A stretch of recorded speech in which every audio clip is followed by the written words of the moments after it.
Oyster Huts, turkey legs, and arson. What does any of that have to do with the price of tea in China? I'm going to tell you on this episode of Unboxed Dialogue.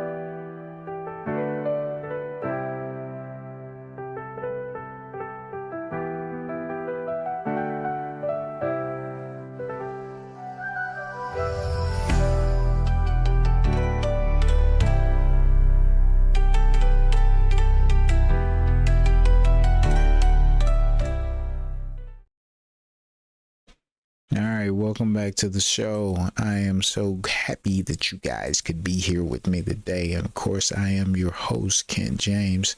And yes, you did hear me right in the intro. I did say turkey legs and oyster huts and arson. In case you've missed it, last week, the owner of or the founder rather, one of the founders of the Turkey Leg Hut, Lynn Price, along with two others, was indicted on federal charges of conspiracy to commit arson. And if convicted, he faces up to 20 years in prison. And this is crazy news. Because anyone that is familiar with the Turkey Leg Hut or has been around, here in the last, few years, I mean, you've had the opportunity to probably witness the rise of this place and the success of this business. It is had become a Houston staple. And, not just that, it represented a beacon of light in black business and enterprise, or at least that's, what we saw and what we, believed. I mean, Lynn Price and Nakia Price, aka Slim, they were known for their connections with celebrities and their passion for classic cars and things of extravagance and things like that. Particularly Lynn in particular. I think he showcased over 30 cars in the Rick Ross car show in 2022. And he actually, I believe, earned the Hustler of the Year award that year. I think they gave it to him. And he participated in a few car shows out there on the Promised Land with Rick Ross. And he's a Houston native from 3rd Ward.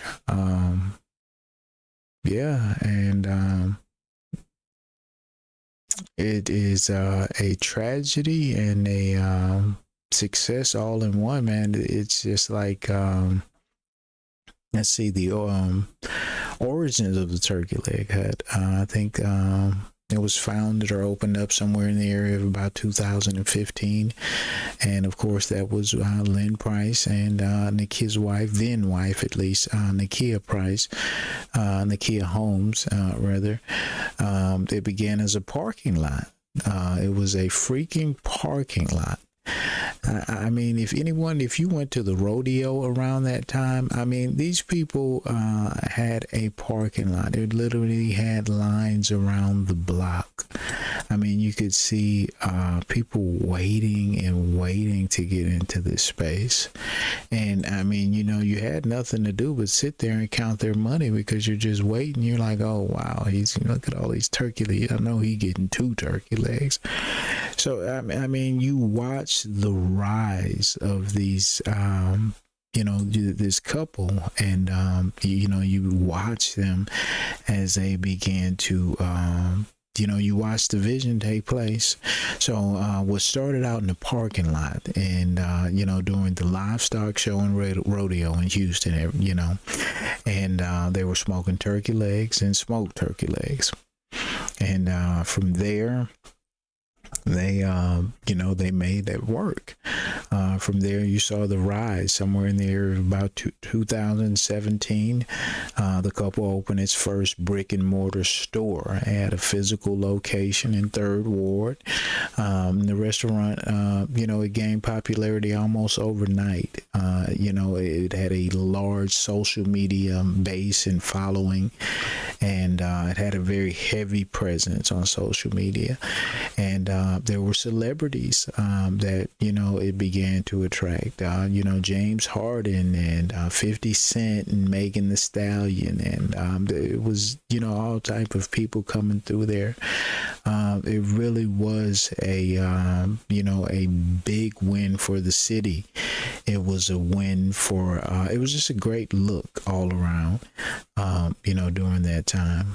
And I think it was something to be proud of. And I think most people were. You had out of towners coming in here, man, just everywhere, every day. These people had lines wrapped around the block, people just waiting to give them money, literally.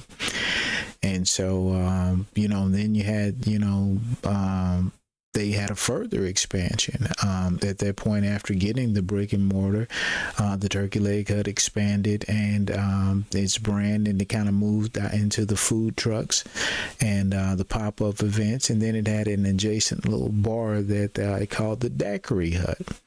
So these people are serious about huts.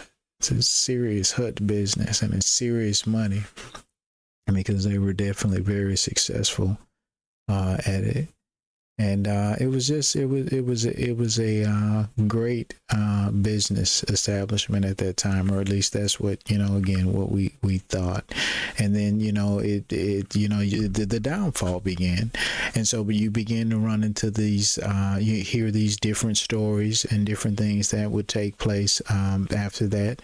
I think the first thing was the legal troubles that began to happen, and so in 2019, the neighbors of Third Ward filed a lawsuit against the restaurant, citing nauseous smoke and from the pits. And so the smoke was toxic, inhaling it over the time. It was doing certain amount of damage to the houses and things of that nature. And I believe that they meaning the owners of Turkey Leg Hut, they felt like it was a small minority that was against them, and they fought back. They explained, hey, we're from Third Ward, at least the husband was, and I think Slim said she went to school in Third Ward. And so it was a whole press conference about it and things of that nature. And so that was the beginning of, I think, the legal troubles for these guys. And after that, somewhere in the area of about 2022, the U.S. Foods incident, they were sued by U.S. Foods for $1.2 million in unpaid bills. Now, U.S. Food is the supplier of the turkey legs. These are where they're getting their foods from. So that right there was a huge red flag. No matter, what else you may have previously heard, whether it was personal or anything, something like that, when you owe your supplier, that's a problem. And so, there was the U.S. food bill. They sued for, $1.5 million. And I think from there that, that had to be a big undoing from there, because it just seemed like the bottoms just somewhat fell out of everything from there. You had the situation with the former business partner, Steve Rogers, who sued the Prices for the financial mismanagement. And he essentially wanted to be bought out of his shares of the Turkey Leg Hut. He was done with it. He felt like the money was not being handled properly and it was being mismanaged. And so he sued for that. And so, there was that took place, which ultimately led us to where we are today, so to speak, and how we actually even got here. And so with that, there was the divorce of the couple. And I think this was a big thing that transpired, because at this point it was just, the rippling of everything that kind of had happened. And yeah, the couple actually divorced. And so with that taking place, it's kind of like the end of an era almost, because it was not a let's just say it wasn't pretty. It was not a pretty divorce at all. It got ugly. If I remember correctly, there were rumors of I guess infidelity with some of the that he was cheating with some of the staff and things of that nature.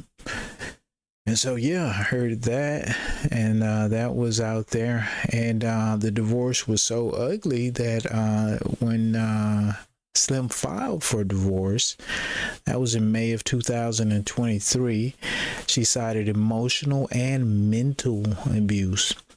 She was granted a temporary restraining order. So essentially, the restraining order prohibited Lynn from coming within 1,000 feet of the turkey leg hut and its operations. So that happened, and that was pretty crazy because it produced, just when you started to think, things were really going down for him, it kind of showed some of his character as well, because out of that restraining order, it produced, what he ended up doing was the Oyster Hut. And so he created the Oyster Hut, or, he began to do that. And after, that happened after the circulation of the turkey leg hut. So it's easy to say, it's fair to say that if that, that this situation didn't happen, maybe that extra wouldn't have been brought out, or, it may not have happened that way. So it was still, kind of something that was in his favor. He launched, that Oyster Hut. That was in 2024. And initially, it was a pop-up across from the turkey leg hut. So he was doing it on the across the field, or across the street from the turkey leg hut. And then he later moved it to a legal later it was moved due to legal restrictions, actually. So yeah, that also happened. And then, of course, there was the bankruptcy and closure of the restaurant, which was, just as much as a tragedy as anything else. The Turkey Leg Hut filed for Chapter 11 bankruptcy in 2024, and they later converted that bankruptcy into a Chapter 7. And so the restaurant closed in November of 2024 with its assets sold to repay the creditors. Yep, a multi-million-dollar operation down the tube, like pretty much essentially. And this happened fast. Everything that you work for to be just gone like that. And the crazy part about it is just hearing this. I mean, this is a movie within itself. I'm giving you the script to a movie right now, if you don't know any of this stuff. But hearing this, and then we're not at the climax. We're really not at the climax, because after the bankruptcy and all that situation, there's the arson allegations and the situation with the bar 5015.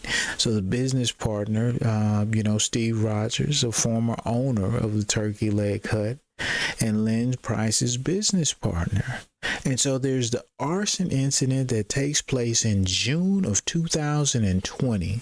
Bar 5015 was set on fire. You hear me?